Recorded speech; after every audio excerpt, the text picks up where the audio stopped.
Hi guys, welcome back to the channel.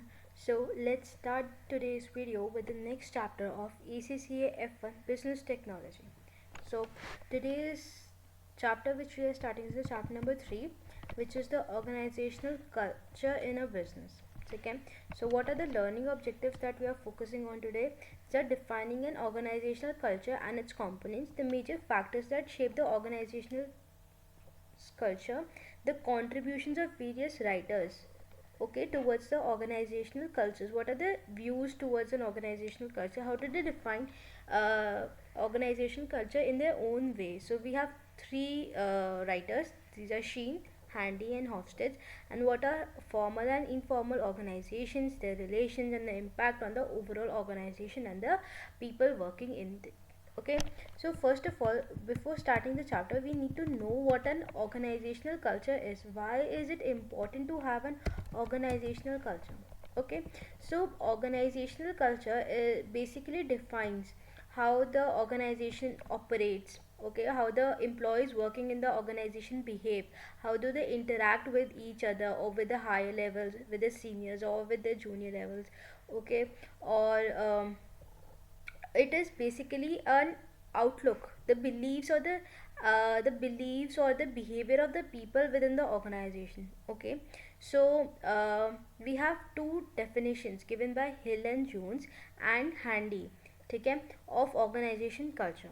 So Hill and Jones says the specific collection, he says that corporate culture is the specific collection of values and norms that are shared by people and group in an organization that control the way they interact with each other and with the stakeholder outside the organization. Like we discussed, like organization corporate culture, okay, or the organizational culture is a specific collection of values and norms. What are the values of the organization? Okay, shared by the people in the organization, and that controls the way they interact with each other. How do the employees and the senior managers and the junior level staff interact with each other, okay, and with the stakeholders of the outside world, okay. And Handy says organization culture is the way we do things around here. Way we do things around here is like it means that the way we do things is our organizational culture, okay. The way we handle certain things is our organizational culture. We'll discuss this statement further when we'll discuss what are his sayings. So let's move further. Ultimately, the organizational culture is the sum of all the beliefs, attitudes, norms, and the customs that prevail within an organization. Each organization will have its own distinct culture, right? The behavior acceptable in one organization may be inappropriate in other, okay. One organization might be very informal, okay, we could talk in any language, any way, okay, but the other might be a bit formal, okay. We need to have a certain language criterias, a talking formal, we need to talk in a formal way, right, dress formally, okay. So one thing might be acceptable in some, and the same thing might be inappropriate for the other organizations, okay. So for example, some companies may accept staff to undertake additional work in their own time, while some organizations will not, okay. Also, cultures develop over time and change instantly as result of a single major event, right. Example, the death of the company founder, threatened takeover, etc. Okay, so let's move further. So what are the components, not the components, what are the elements through which we can judge that there is an organizational culture? Okay, we go everywhere, we get different types of vibe, we say, okay. We go somewhere, we get some vibe. What are those vibes? Those vibes are the organizational culture. The organization's culture are giving those vibes. So what are those? What are those organizational cultures elements? Okay, these are the norms, set norms, okay. Set norms means norms guides people's behavior, suggesting what is or what is not appropriate, okay. So for example, informal dress codes. Generally today, in today's times, we see generally there are informal dress codes, okay. some wear traditionals, some wear westerns, some wear coats, for some dress formally. Them ladies nowadays wear suits to offices, and some wear saris to offices. So they um, dress traditionally, okay. But in some organizations it is compulsory for everyone, both the men's and the women's, to dress formally in pants and coats and shirts, okay. So uh, these are the norms, okay. Again, these can be acceptable by some one organization and maybe not acceptable by the other, okay. What are the symbols and the symbolic language, okay. The rituals such as buying the office to take a cake, rituals such as buying the office a cake on your birthday, okay. These are the symbols, okay. This might not be allowable by some organizations but may be allowable in the others, okay. So if we buy a cake, that's symbol that it's either someone's else's birthday, like our boss's birthday or a colleague's birthday, or our own birthday maybe, okay. So these are the basic symbols, and the shared values and the beliefs underlie the culture by identifying what is important. Example: belief in importance of people as individuals. Okay, so what are the factors that influence the culture of an organization? So it is the size, how large the organization is, okay, how big the organization is, okay, not only in financial term but also non-financially, how many employees there are, how many levels of management there are in the organization, okay, how large the organization operates, what is the scale on which the organization is operating, okay. How What are the technological factors that the company is undertaking, okay. How fast it is responding to the advancing technology. Now the diversity, what is the diversity of the organization, in what all areas, what all countries the organization is operating, whether it is operating in a on a small scale or on a larger scale, okay. So age, what are the prevailing age factors in the organization, whether it is the youth or the old age or the middle ages, okay. Now what is the history, how did the organization started, okay. The history of the organization, okay. The main reason for the existence, the main purpose of the um, organization, and the ownership. What are the owners, what does the owners of the organization think, okay. Whether there is a single owner or there are multiple owners, single owners, for example in an entrepreneurial structure, or the sole trader, or many owners in the form of in the case of companies, okay. And again, the degree of individual initiative, whether the employees are included in the decision making or not, or whether it is just the managers giving instruction or the owner on the employees following them or not, okay. The degree of tolerance, whether the managers are risk averse or risk tolerant, okay. Whether they are ready to take risks or they are risk averse, they uh, run away from risks, okay. Clarity of decision, whether there is clarity or not between the conversation between the managers and the employees, okay. Whether there are clear objectives set for the employees or not. So clarity of direction, the degree of integration between the groups, whether the different groups within the organization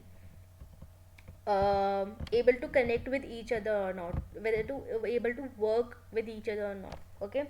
Not just departmental groups but also, language groups. There can be different types of people from speaking different languages, whether they are able to communicate and connect and work together with each other or not, okay.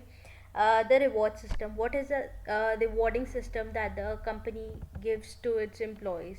The conflict tolerance, how the companies are dealing with the different types of conflict between the employees and the management, the communication pattern, whether it is formal or informal, the formalization of clothes and the office layout as we discussed, and the kind of people employed. Again, the oldies or the youngsters or the middle ages or the graduates or the professional degree holder.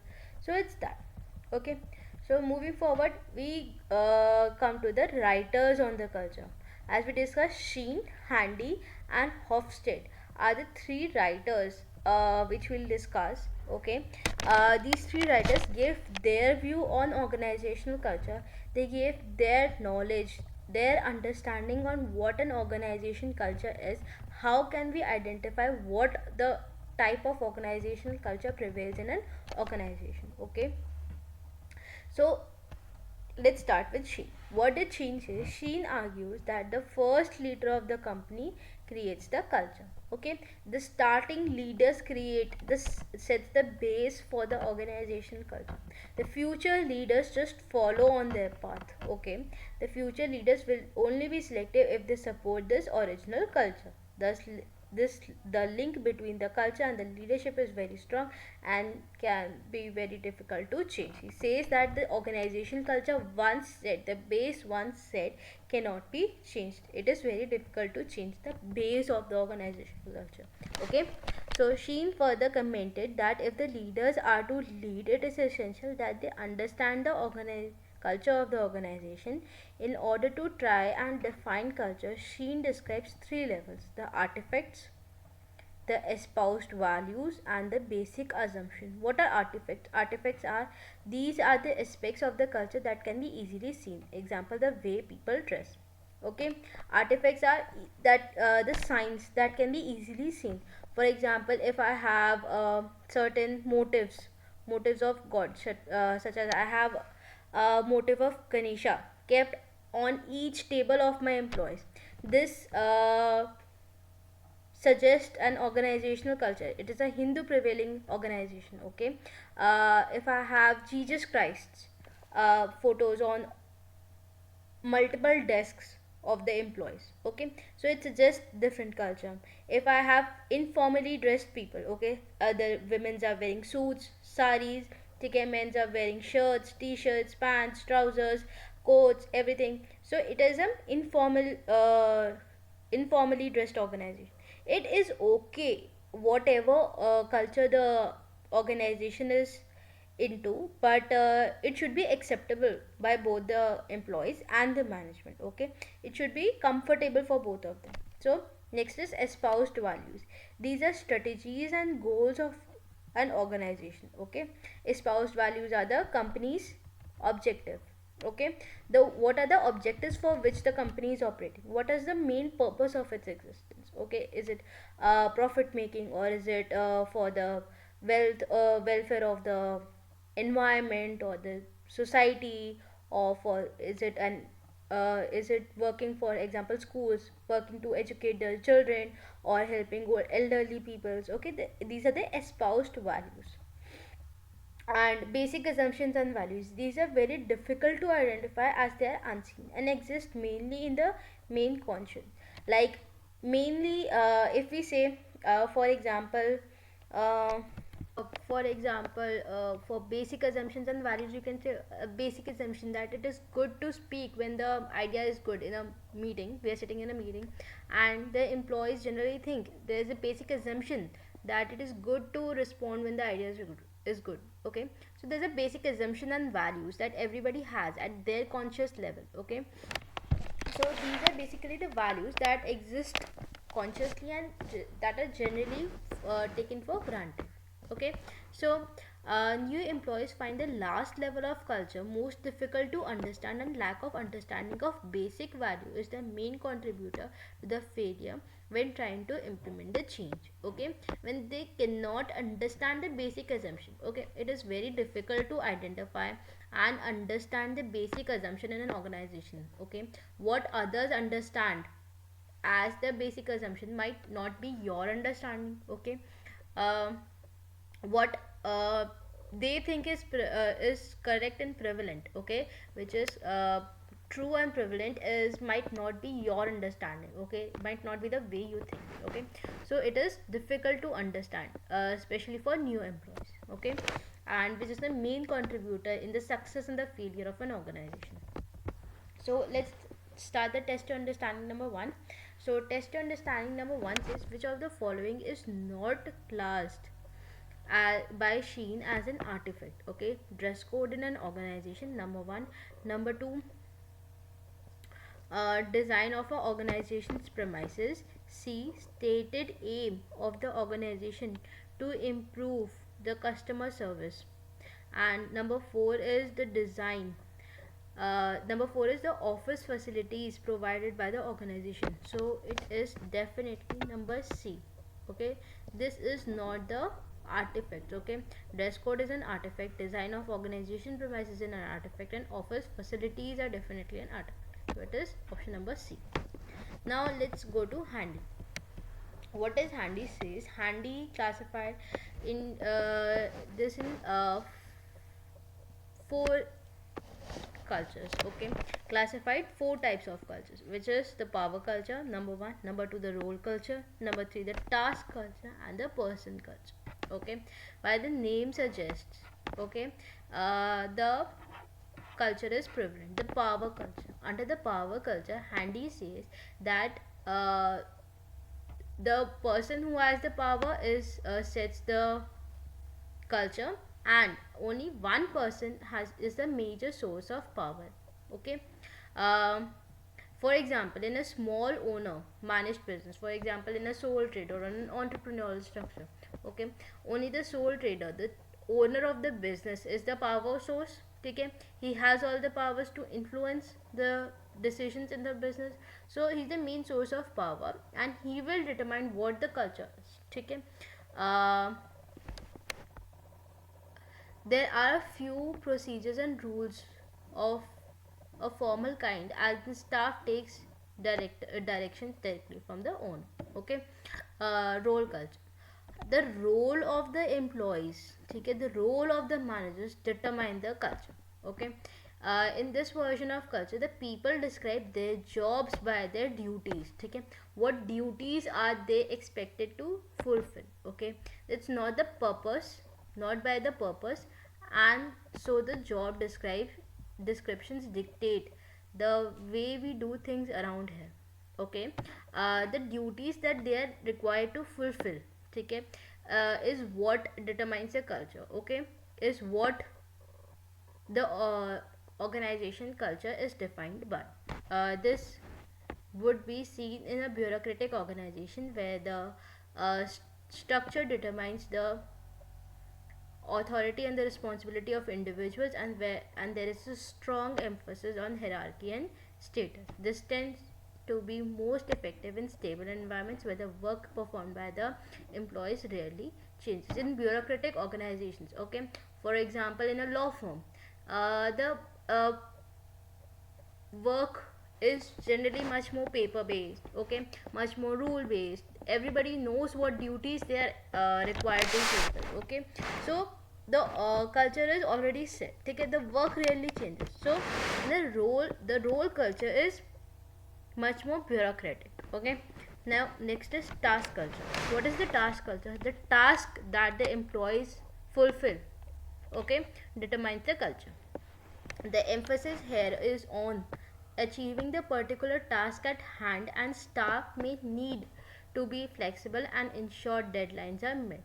People therefore describe their position in terms of the results they are achieving. Nothing is allowed to get in the way of the task accomplishment. The best seen project in term project teams that exist for a specific task. Okay. Um Next, person culture. What is the person culture? The person culture is satisfying the particular needs of a particular individual. ठीक है, need satisfy हो गई, person culture prevalent हो जाएगा. ठीक है, this is sometimes called as existential culture and is characteristic by the fact that it exist to satisfy the needs of a particular individual involved in the organization. For example, in an entrepreneurial structure, all the things are being done to satisfy the needs of the owner. ठीक है, what the owner says, what the needs of the owner is, okay, things are being done to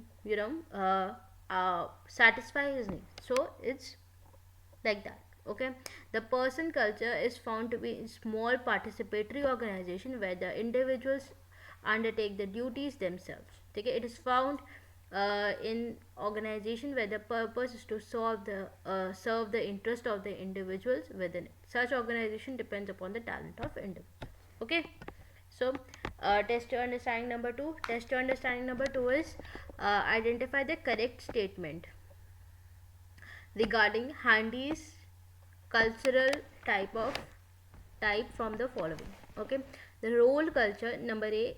Role culture tends to focus on the needs of individuals working in an organization. No, it is the person culture. Okay, power culture tends to be bureaucratic organization. No, it is the role culture. Okay, role culture is bureaucratic. Okay, now person culture tends to develop in small highly participatory organizations. True, role culture normally requires staff to be more flexible. No, it is the task culture. Okay, so it is C. The answer is C. Now, starting number 3, identify the two disadvantages that a task culture could create for an organization. So, what can be the disadvantages of task culture? The disadvantages of task culture, since the employees needs to be highly flexible, so it could be create a high level of stress. Okay, a high level of stress when the task changes. Okay, and the quality might be compromised. Okay, because everybody might not be trained, okay, in every task they perform. Okay, and they may feel suppressed, and they may feel distant and incompetent. Okay, so it's that. Now Hofstede is the last one. He gives four traits. Hofstede gives four traits. He gives six traits. Okay, what are these six traits? Number one is individualism versus collectivism. Okay, number two is UA index, which is the uncertainty avoidance index. Okay, power distance index, masculinity versus femininity, and long term orientation versus short term orientation, indulgence versus restraint. Okay, so the first one is individualism versus collectivism. Whether the organization whether the employees in the organization are more individualist or more collectivist. Okay, for example, there's an example of, let's read first.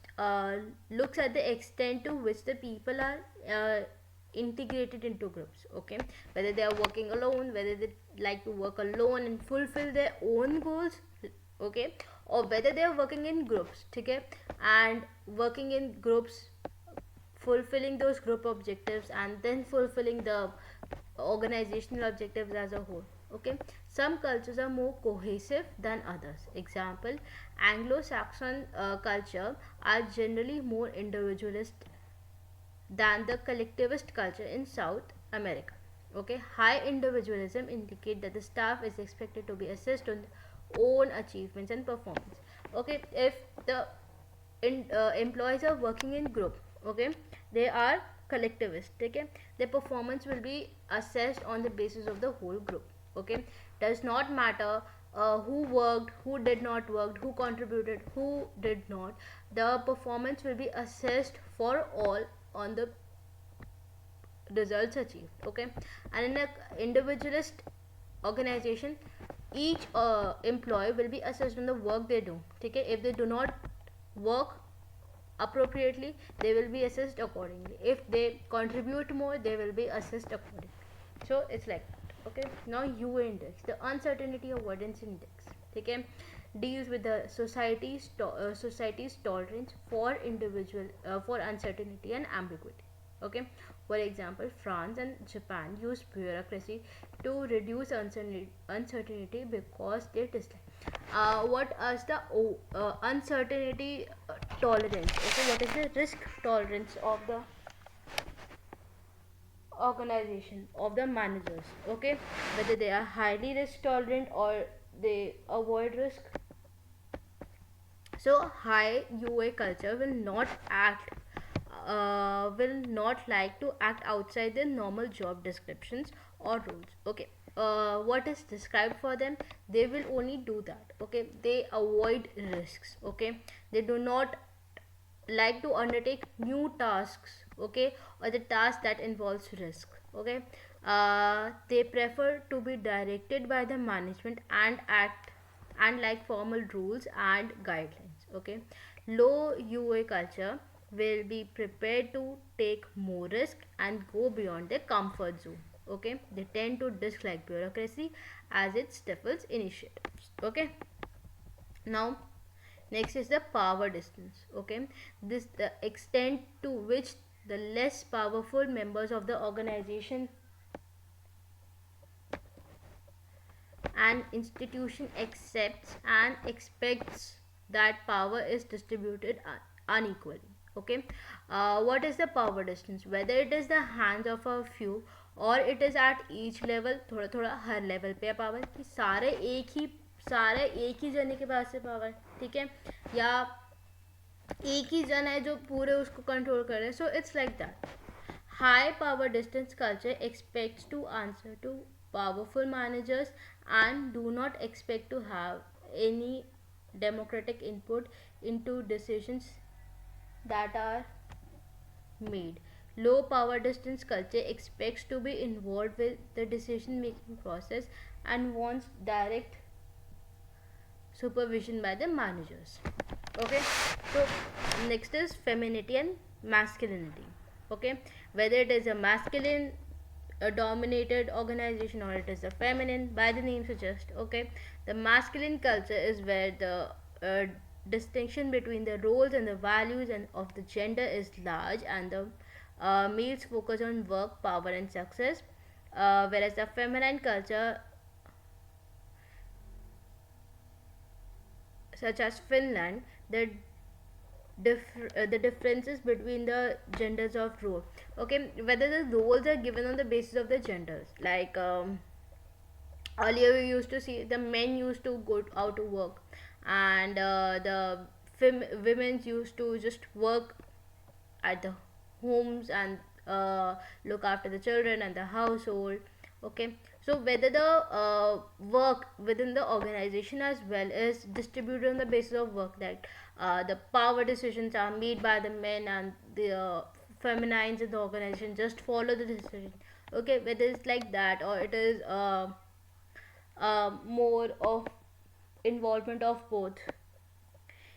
Employees in masculine culture can be motivated by offering them job titles, increased status, and pay rise, as this is what the culture values are. Okay, and staff in feminine culture are motivated by more work-life balance, quality of life, and relationship of work. Okay, the next is long-term orientation versus short-term orientation. Societies with long-term orientation focus on forward rewards with particular focus on savings, persistence, and ability to adapt to changing circumstances. Short-term oriented culture focus on the past and the present concerns such as respect for tradition, social obligation, and saving fees. Okay, long term and short term orientation, whether we are looking on the short term goals or the long term goals, basically, okay.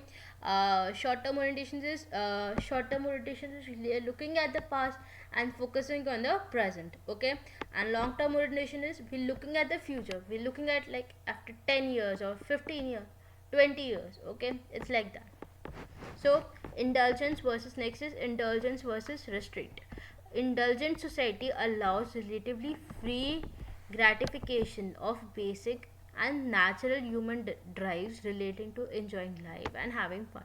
More restrained societies suppress the gratification of needs and regulates it by the means of strict social norms. Okay, whether it is a free society or a restricted one, okay, whether it encourages people or discourages, okay. More rules, whether the rules there are more rules, stringent rules, or it is free society. Okay, so it's like that. So let's move to the next test understanding. Looking at Hofstede's trade. Hofstede's trade are these one, which we just discussed. The individualism versus collectivism, UA index, power index, okay, masculinity, femininity, long term, short term, indulgent, restraint. Choose the classification most likely in Great Britain. Okay, so in exam, if such a question comes, there will be a more explained. Okay, in what terms they're asking. Okay, uh, in what terms they're asking. Okay, there might be some graphs or charts or tables. Okay, so it will be like that. Okay, now next test understanding. Anna has recently moved to country A to head up a newly created research team. Okay, she quickly discovers that her staff seems to be unwilling to make major decisions for themselves and expects her to monitor their work closely. Okay, so the question is asking what which of the following features of Hofstede's culture dimensions are Anna's staff demonstrating. Okay, so first is in high individualism, power index, uncertainty avoidance, and femininity. So it is definitely uncertainty avoidance. Okay, the staff is avoiding uncertainty. Okay, he does not wants to move out of his comfort zone. He wants to work what is described for already described for him and wants to be monitored closely. Okay, so that's with the three authors. Okay, Sheen, Handy, and Hofstede. Okay, now let's move forward. The next topic is formal and informal organization. Okay, formal and informal organization. So this is the last topic of this chapter. Okay, so what are informal organizations? Okay, everybody knows what a formal organization. Formal way of communication, dressing up, formal power structures. Okay, formal structure of the organization, particular levels, the power what an informal organization? Informal organization is where the network of relationships exist within the organization. Informal organization exists within a formal organization. Okay, what a formal organization is, for example, in a formal organization there is a particular way of communication. Okay, I'll explain how. There is a board of directors. Okay, board of directors. Then the board of directors will communicate with the different uh, divisional managers. Okay, functional managers rather, the production department, HR department, the R&D department, and the sales manager. Okay, sales department. The board of directors will directly contact the production manager, the HR manager, the R&D manager, and the sales manager. Further the production manager will communicate with the supervisor. Okay, the supervisor will further communicate with the employees. Okay, the HR will communicate with the HR team. The HR team will further communicate with the employees. Okay, ऐसे चलेगा. ये इनसे बात करेगा and ये इनसे बात करेगा. Now the R&D will communicate with their employees. Okay, R&D अपने एम्प्लॉयज़ से बात करेगी. जो सेल्स स्टाफ है वो आगे अपने एम्प्लॉयज़ से बात करेगा. Okay, this is how the communication structure is. अगर यहाँ पे किसी को कोई दिक्कत है तो वो सुपरवाइजर से बात करेगा. सुपरवाइजर परचेज मैनेजर को बताएगा. Purchase manager board of director को बताएगा. अगर यहाँ पे किसी को दिक्कत है तो वो अपने मैनेजर को बताएगा, अपने सुपरवाइजर को बताएगा, वो आगे अपने मैनेजर को बताएगा और फिर वो बोर्ड ऑफ डायरेक्टर को. but this is what the formal structure describes. Okay, so what happens in an informal organization? Informal organization में क्या होता है? Directly the person over here is talking to the person over here. Okay, the one person, one employee in the production department is directly talking to some higher level of person in which in some other department which they're not formally allowed to which is not formally, which is not formally described or said to be done, but is being done. Okay, it is not bad for such a thing to happen. It's very human behavior.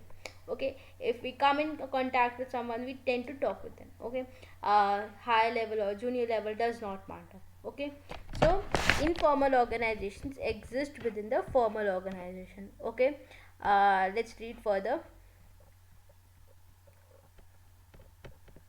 This network evolves over time and tends to raise through common interest and friendships between the member of staff. These relationships are often across divisions. As we discussed, इस level का कोई इस level पे बात कर सकता है, इस लेवल का कोई इस लेवल पे बात कर सकता है, इस लेवल का कोई इस लेवल पे बात कर सकता है. Think of a informal organization as being as in aspects of the organization culture. So what are the advantages of an informal organization? Better motivation, okay, better communication, provision of social control. Okay, what are the disadvantages? The inefficient organization. Okay, सब बातें करते रह जाएंगे, ये इसकी बात कर रहा है, ये इसकी बात कर रहा है, ये इसकी बात कर रहा है, काम कौन करेगा? कोई भी नहीं. So it's like that.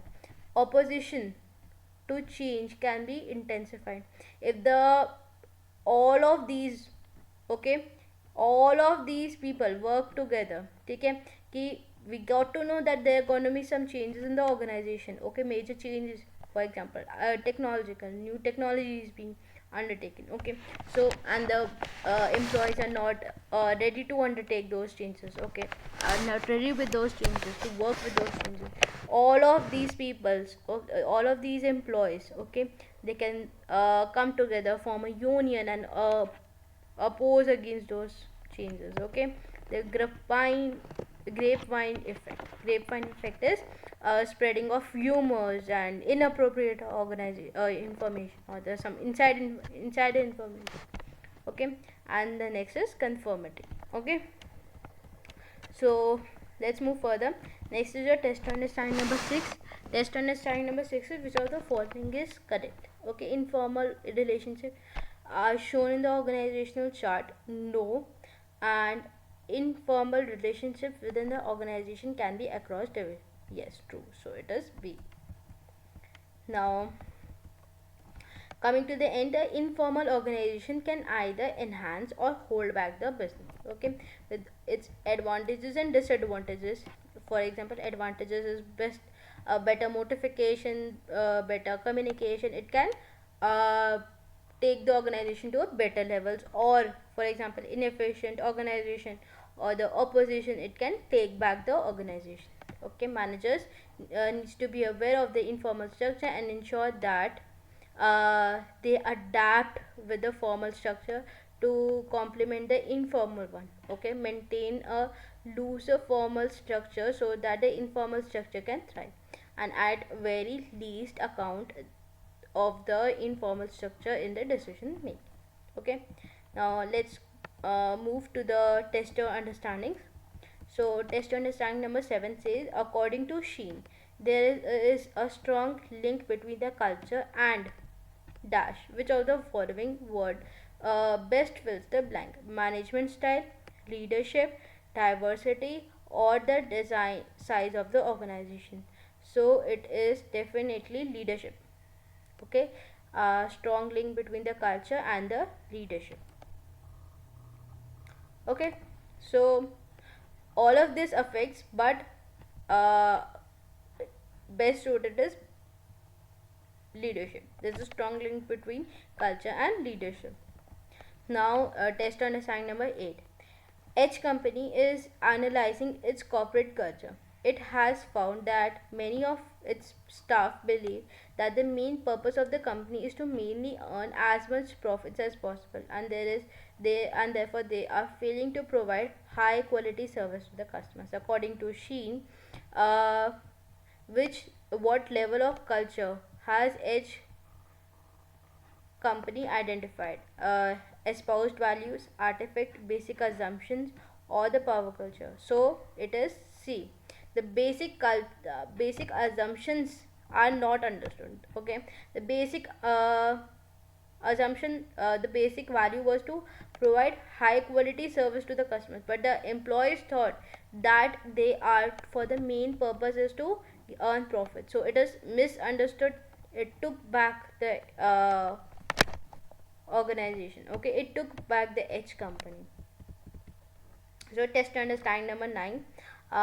Test understanding number 9 says country V has a standing army of 10,000 soldiers. The soldiers have a series of closely identified duties and tasks that they are expected to fulfill on a regular basis. The accomplishment of these tasks is monitored by a highly bureaucratic administration function. Non-compliance with these rules is punished, and the soldiers are not expected to go beyond the duties they have been set. According to Charles Handy, what type of culture does country V army demonstrate? Role culture, task culture, power culture, or the person culture? So it is the role culture. Okay, they are in a highly bureaucratic organize highly bureaucratic structure. Okay, the roles are already set and they're not expected to go beyond them. Okay, so it is role culture. Now, test understanding number 10.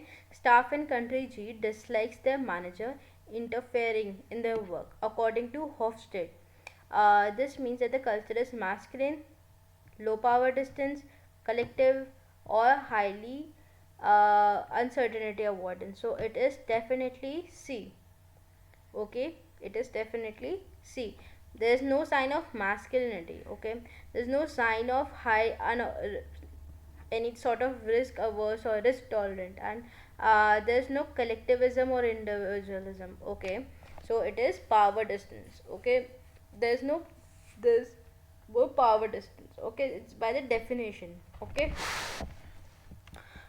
test to understanding number 11. The Bloom family owns a chain of stores in country H. They are aware that their staff dislikes using new technology as it conflicts with the long holding working practices. According to Hofstede, this model or this indicates that the culture in country H has a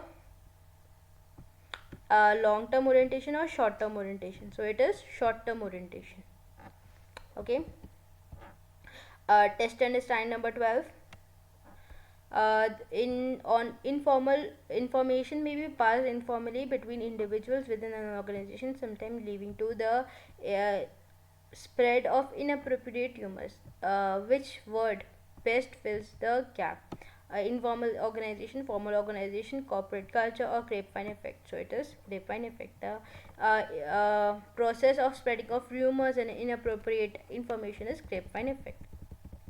And test and sign number 13.